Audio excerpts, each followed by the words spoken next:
বিএনপির প্রতিষ্ঠাতা ছিলেন মেজর জিয়া। দেশনেত্রী ছিলেন মাটি ও মানুষের নেত্রী বেগম খালেদা জিয়া। দেশনেত্রী ছিলেন মাটি ও মানুষের নেত্রী বেগম খালেদা জিয়া। বর্তমানে আমাদের নবনির্বাচিত প্রধানমন্ত্রী হলেন তারেক জিয়া।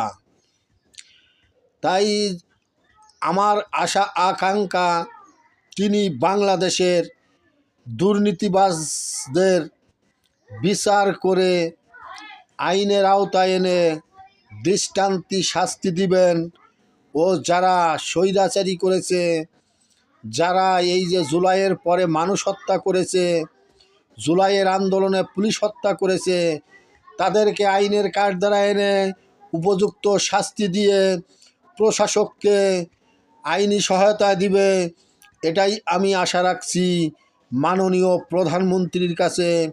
পুলিশ আমার আপনার ভাই, আমার আপনার বন্ধু, আমার আপনার চাচা, আমার আপনার সন্তান, এরাই তো বাংলাদেশের নাগরিক, এরাই তো পুলিশের প্রশাসকের চাকরি করে। সেই পুলিশের হত্যার বিচার কেন হবে না এই বাংলার জমিনে? আমার সেটা কেন না বারবার যেন জানতে ইচ্ছা হয়। তাহলে কি এই দেশটা পাকিস্তানি স্বৈরাচারী রাজাকারদের আয়ত্তে রয়েছে এখনও, যে বাংলাদেশের পুলিশ হত্যার বিচার হবে না? তাই আমি মাননীয় প্রধানমন্ত্রীর কাছে বলছি,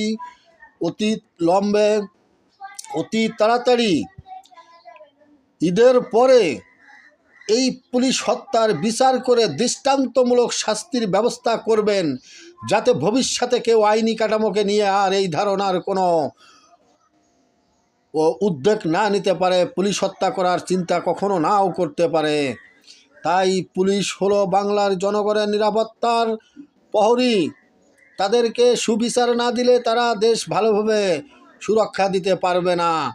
তাই আমি বলছি মাননীয় প্রধানমন্ত্রীর কাছে, আপনি পুলিশ হত্যার বিচার করবেন এবং প্রশাসন আইনি কাঠামোগুলোকে সঠিকভাবে সুনির্দিষ্ট করে শক্ত করে পরিচালনা করবেন। ধন্যবাদ। আমার ভিডিওটি ভালো লাগলে সাবস্ক্রাইব ও শেয়ার করিবেন।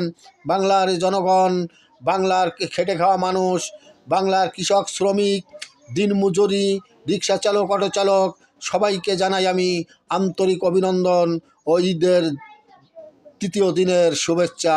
ধন্যবাদ সবাইকে। আমার ভিডিওটি ভালো লাগলে সাবস্ক্রাইব, লাইক ও শেয়ার করিবেন।